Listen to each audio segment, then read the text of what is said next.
చంద్రునిపై మరోసారి మానవుడు వెళ్ళనున్నాడనమాట. అపోలో యాత్రలు ముగిసిన 50 సంవత్సరాల అనంతరం మళ్ళీ ప్రయత్నాలు మొదలయ్యాయన్నమాట. మనిషిని తిరిగి చంద్రుని మీద పంపడానికి మార్గ సౌగమనం చేయగల ఆర్టెమిస్ 2 ప్రయోగానికి అమెరికా అంతరిక్ష సంస్థ నాసా సిద్ధమైంది. ఇందులో నలుగురు వ్యోమగాములు చంద్రమామ చుట్టూ రానున్నారన్నమాట. ఆ తర్వాత చేపట్టే యాత్రలో మానవుడు మరోసారి చంద్రమామ దిగే ఘట్టం సాకారవుతుందన్నమాట.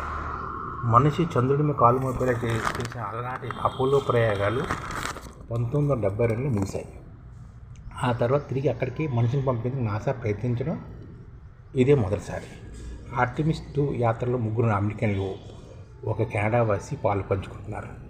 వీళ్ళు చందమామపై కాలు మోపరు, కానీ సుదూరం నుంచి జాబిలిని చుట్టూ వస్తారు. ఈ క్రమంలో రోదేశంలో ఇప్పటివరకు మనుషులు ఎవరు వెళ్ళాలంత దూరానికి వెళ్ళడం గమనార్హం. ఆర్టెమిస్ 2 మిషన్ ప్రధాన ఉద్దేశం జాబిలి యాత్ర నిర్దేశించిన రాకెట్ వ్యోమనౌకలోని కీలక వ్యవస్థ పనితీరు మదించడం. ఆర్టెమిస్ 2 స్పేస్ లాంచ్ సిస్టమ్ అనే రాకెట్ని వాడుకుంటున్నారు. నాసా రూపొందించిన రాకెట్లోనే ఇది అత్యంత శక్తివంతమైనది. ఇది ఏకంగా 39 లక్షల కిలోల థ్రస్ట్ను ఉత్పత్తి చేస్తుందన్నమాట. ఈ రాకెట్ పైభాగంలో ఒరాయన్ క్యాప్సూల్ ఉంటుంది. అందులో 4 వ్యోమగాములు ఉంటారన్నమాట. యాత్ర మొత్తం 10 రోజుల పాటు సాగుతుందన్నమాట. ఆర్టెమిస్ 2 యాత్రలో భాగంగా ఎన్నో శాస్త్రీయ వైద్య పరీక్షలు నిర్వహిస్తారు. ఒరాయన్ భూయస్కాంత క్షేత్రం నుంచి వెలుపలికి వెళ్ళినప్పుడు రోదేశం నుంచి వచ్చే రేడియో ధార్మిక ప్రభావం మానవ శరీరం ఎలా ఉంటుందని పరిశీలించేందుకు వ్యోమగాములపై పరీక్షలు నిర్వహిస్తారు. శరీరంపై అమర్చుకునే పరికరాల సాయంతో నిద్ర తీరు, ఒత్తిడి స్థాయిలను పరిశీలిస్తారు. భారరహిత స్థితిలో వైద్యపరమైన అత్యవసర పరిస్థితి ఎదుర్కొనని వీలుగా సిపిఆర్ ప్రయోగాలు కూడా చేస్తారు. కొత్తగా ఒక లేజర్ కమ్యూనికేషన్ వ్యవస్థను వ్యోమగాములు పరీక్షిస్తారు. సంప్రదాయ రేడియో తరంగాలకు బదులు ఇది కాంతి ద్వారా సమాచారం చేరవేస్తుంది. దీనివల్ల వ్యోమనౌక భూమికి మధ్య భారీ స్థాయిలో డేటా బట్టవాడకు వీలు కలుగుతుంది. ఫలితంగా వ్యోమగాములు తమ యాత్రకు సంబంధించిన హై డెఫిషియల్ వీడియోలు పొడిమికి పంపగలుగుతారన్నమాట. చందమామపై పరిశోధనకు అనువైన ప్రాంతాలు ఎంపికని వ్యోమగాములు చేపడతారు. అత్యంత దగ్గరగా వెళ్ళిన చందమామ హై రెగ్యులేషన్ కెమెరాతో క్లిక్ కనిపిస్తారన్నమాట. అపోలో యాత్రల సందర్భంగా వ్యోమగాములు భూమికి తెచ్చిన కొన్ని శిలలు చంద్రుడిపై మన అవగాహన మార్చేస్తాయి. తొలినాటి భూమిని అంగారక పరిమాణంలో ఉన్న ఒక గ్రాసకులను ఢీకొట్టడం వల్ల చందమామ ఏర్పడిందన్న వాదనలు ఈ శిలను బలపరిచాయి. అయితే దీనిపై నిర్ధారణ కావాల్సిన అవసరాలు చాలా ఉన్నాయని శాస్త్రవేత్తలు చెబుతున్నారు. ఆర్టెమిస్ యాత్రలో ఇది బయటపడొచ్చనమాట. చందమామ కూడా ఒకప్పుడు భూమిలో భాగమే. అందువల్ల అది 400 కోట్ల ఏళ్ల పొడిమి చరిత్రను తనలో నిశ్చితం చేసుకుందని, జాబిలి ఉపరితలంపై భూమి తరహా పలకాలు, గాలి లేనందువల్ల అక్కడ చరిత్ర పెద్దగా చెరిగిపోలేదని, టైం క్యాపిటల్స్ తరాల్లో కోట్ల నాటి పరిణామాలు చెక్కు చెదరకుండా అక్కడ ఉన్నాయని, వాటి ద్వారా సౌర కుటుంబానికి సంబంధించి అనేక అంశాలను వెలుగులోకి తీసుకురావచ్చని అనుకుంటున్నారన్నమాట. అపోలో యాత్రను బ్లాక్ అండ్ వైట్ టీవీలో వీక్షించిన స్ఫూర్తి పొందిన అనేక మంది చిన్నారులు తర్వాత కాలంలో వ్యోమగాములు అయ్యారు. పెద్ద సంఖ్యలో యువత స్పేస్ టెక్నాలజీ, ఇంజనీరింగ్ కెరీర్ ఎంచుకుంది. ఆర్టెమిస్ మిషన్ 4K నాణ్యత లైవ్ స్ట్రీమింగ్ ద్వారా నవతను వీక్షించవచ్చు. ఇది వారిలో జిజ్ఞాసను కూడా పెంచవచ్చు. ఈ యాత్ర కోసం అభివృద్ధి చేసిన కొత్త పరిజ్ఞానాలు ఇతరత్ర అవసరాలకు ఉపయోగపడతాయని శాస్త్రవేత్తలు కూడా చెప్తున్నారు. ఈ యాత్ర ఎలా జరుగుతుందంటే, ఆర్టెమిస్ 2 మిషన్ ఫ్లోరిడాలోని కెనడీ అంతరిక్ష కేంద్రం నుంచి ప్రయోగిస్తారు. వాతావరణ పరిస్థితులు బట్టి అనుకూలిస్తే ఏప్రిల్ 1 ద్వాదశలోకి అడుగుతుంది. ప్రయోగానంతరం SLS రాకెట్లోని ఎగువ దశ నుంచి ఒరాయన్ క్యాప్సూల్ వేరవుతుంది. మొదటి 24 గంటల సేపు అది పొడిమి చేరువగానే ఉంటుంది.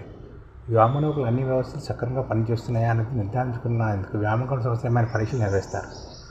ఒరియాలోని జీవనాధార వ్యవస్థ, చోదక నావిగేషన్, కమ్యూనికేషన్ వ్యవస్థ పనితీరును పరిశీలిస్తారు. సుదూర రోదశ యాత్ర వ్యోమనౌక సంసిద్ధతను సమీక్షిస్తారు. వ్యోమనౌకలను వ్యవస్థ తనిఖీ పూర్తయ్యాక ఒరాయిన్లోని చోదక వ్యవస్థ కీలక ఇంజిన్ ప్రజ్వలన చేపడుతుంది. ఈ ప్రక్రియను ట్రాన్స్లూనార్ ఇంజెక్షన్ అంటారు. ఫలితంగా వ్యోమనౌక భూకక్షను దాటి వెళుతుంది. చందమామ దిశగా శూన్యంలో పయనాన్ని ఆరంభిస్తుంది. ఇది 4 రోజుల పాటు సాగుతుంది. చంద్రుడి వైపు వెళ్లే క్రమంలో వ్యోమగాములు ఒరియాలోని వ్యవస్థ తనిఖీ కొనసాగిస్తారు. నేల మీద ఉన్న మిషన్ కంట్రోలర్ వ్యోమనౌకకు సంబంధించిన కమ్యూనికేషన్లు, నావిగేషన్ వ్యవస్థ పనితీరును ఎప్పటికప్పుడు లెక్కలు చూస్తుంటారన్నమాట.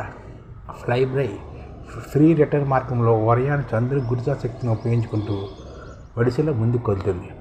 అదే జోలి జాబిలి వెనక భాగం వైపు కూడా వెళ్తుంది.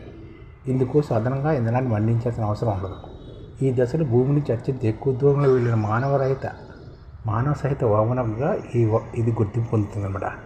ఆ సమయంలో అది చందమామ ఉపరితలానికి 10,300 కిలోమీటర్ దూరంలో ఉంటుందన్నమాట. జాబిలికి అత్యంత దగ్గరగా వచ్చినప్పుడు అది చందమామకు దాదాపుగా 7,000 కిలోమీటర్ దూరంలో ఉంటుంది. చందమామ దగ్గరైనప్పుడు వామనవకుల కిటికీల నుంచి జాబిల్లి దిగంతాల నుంచి పొడిమి ఉదయాన్ని హోమగాములు వీక్షిస్తారు. చందమామ చుట్టాక భూమి దిశగా 3 రోజులు తిరిగి ప్రయాణం మొదలవుతుంది. ఇది ఒరియంట్ అనమాట భారతదేశంలో భూమిలోకి. ఇది భూవాతావరణంలో ఒరియాన్ వామనవక తిరిగి ప్రవేశించే దశ అనమాట. యాత్ర మొత్తంలోకి అత్యంత ప్రమాదకరమైనది ఇదే. గంటకు 40,000 కిలోమీటర్ల వేగంతో భూవాతావరణంలోకి ఇది ప్రవేశిస్తుంది. దీనివల్ల చెలరేగే 2760 డిగ్రీల సెల్సియస్ ఉష్ణోగ్రత బారి నుండి రక్షించి ఉష్ణోగ్రతల సామర్థ్యాన్ని కూడా పరీక్షిస్తారు. అనంతరం భూపతాన్ని చేరిపోయే క్రమంలో ఒరయానికి సంబంధించిన ప్యారేజీలు ఇచ్చుకుని దాని వేగాన్ని తగ్గిస్తాయి. వ్యోమనక పసిఫిక్ మహాసముద్రం జలాల్లో పడుతుంది. అక్కడ రికవరీ బృందాలు దాన్ని వెలికి తీస్తాయి అన్నమాట. ఈ విధంగా వెళ్ళి వస్తుంది అన్నమాట. ఎన్నో విషయాలు తెలుసుకోరండి.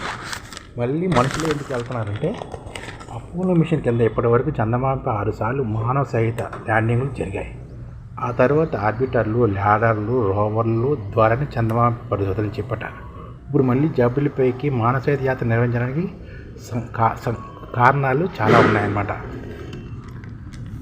మానవుడు వెళ్ళడానికి కారణాలు ఏంటంటే చంద్రుడిపై విలువైన వనరులు ఉన్నాయన్నమాట. చంద్రుడి ఉపరితలం పొడిగా ధూళిమయంగా ఎడారిలా కనిపించవచ్చు, కానీ దానిలో విలువైన అనేక మూలకాలు ఉన్నాయి. భూమిపై చాలా స్వల్పంగా కనిపించే రేర్ ఎర్త్ మూలకాలు అక్కడ కూడా ఉండొచ్చు. కొన్ని చోట్ల అవి భారీగా పోగుపడి ఉండొచ్చని కూడా భావిస్తున్నారు. ఇనుము, టైటానియం, హీలియం వంటివి కూడా అక్కడ లభ్యం కావచ్చు. సూపర్ కండక్టర్ నుంచి వైద్య పరికరాల వరకు అనేక సాధనాలు తయారు వాడే మూలకాలు ఈ చంద్రుడి ఉపరితలం మీద లభ్యం కావచ్చు. చందమామపై నీరు ఉండొచ్చని పెద్ద ఆశ కూడా ఉంది. ధృవాల వద్ద గణనీయ స్థాయిలో నీరు లభ్యమయ్యే అవకాశం కూడా ఉందన్నమాట. జాబిల్లిపై శాస్త్రంగా చీకట్లు ఉండే చోట్ల భారీగా ఐస్ ఉండొచ్చని కూడా చెప్తున్నారు. అక్కడ నీటిని సేకరించి భవిష్యత్తులో వ్యోమగాముల తాగునీటికి వాడచ్చు. నీటిని హైడ్రోజన్, ఆక్సిజన్గా విడగొట్టచ్చు. అందులో ఆక్సిజన్ శ్వాసకు, హైడ్రోజన్ ఇంధనాన్ని కూడా వాడవచ్చు అని లెక్కలేస్తున్నారు. అక్కడ ఉన్న నీరు ఉండొచ్చని ఆ నీరుని హైడ్రోజన్, ఆక్సిజన్గా విడగొట్టి హైడ్రోజన్ ఇంధనంగా ఆక్సిజన్ని శ్వాసకి వాడాలని అనుకుంటామండి అక్కడ ఉన్న నీరుని.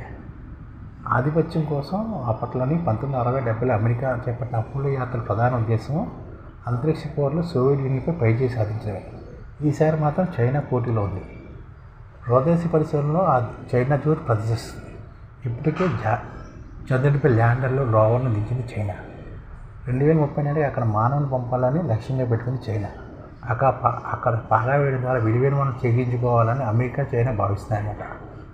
అలాగే అంగార యాత్రతో సన్నాహాలు జరుగుతున్నాయి. 2030లో అంగార గ్రహం వద్దకు వ్యోమగాములు పంపాలని నాసా లక్ష్యంగా పెట్టుకుంది. చందమామపై కొలిస్తే అంగార గ్రహంపై జీవం చాలా కష్టం. ఈ క్రమంలో ఎదురయ్యే సాంకేతిక అవతలను అధిగమించాల్సి కూడా ఉంది. అందుకే చంద్రుని వేదిక చేసుకోవాలని నాసా నిర్ణయించింది. అంగారుపై జీవనానికి అవసరమైన పరిజ్ఞానాలను అక్కడ పరిశీలించాలనుకుంటుంది. అసాధారణ ఉష్ణోగ్రతలు, ప్రమాదకరమైన రేడియోధార్మిక తట్టుకునేలా ఆవాసాలను కూడా పరీక్షించవచ్చు. విద్యుదుత్పత్తి మార్గాలను కూడా అన్వేషించవచ్చు. ఈ పరిజ్ఞానం నేరుగా అంగారుపై పరీక్షించడం కష్టం. చంద్రుని మీద నుంచి అంగార యాత్ర చేయడం కూడా సులభమే. ఈ విధంగా అంగార యాత్ర చేయాలనుకుంటున్నాను అన్నమాట. ఈ ఛానల్ ముఖ్య ఉద్దేశం ఏంటంటే మన తెలుగు రాష్ట్రాల్లో 1 కోటి మందికి సంఘటిత రంగాల్లో ఏ విధంగా ఉద్యోగాలు ఇవ్వవచ్చు, కనీస నెల జీతం 30,000 వరకు ఏ విధంగా ఇవ్వవచ్చు, ఏ విధంగా చేస్తే ఉద్యోగాలు సృష్టించబడతాయో వివరిస్తూ ఈ ఛానల్లో వీడియోలు వస్తాయి. అలాంటి వీడియోలు మీకు కావాలంటే మన ఐడిఎఫ్ భాస్కర్ ఛానల్ని సబ్స్క్రైబ్ చేసుకోండి. ఐడిఎఫ్ అంటే ఇండియన్ డెవలప్మెంట్ ఫోర్స్. ఈ వీడియోలు చూసిన తర్వాత మీకు నచ్చితే లైక్ చేయండి, మీ ఫ్యామిలీ మెంబర్స్కి షేర్ చేయండి, మరియు మీ ఫ్రెండ్స్కి షేర్ చేయండి. Thank you. నమస్కారం.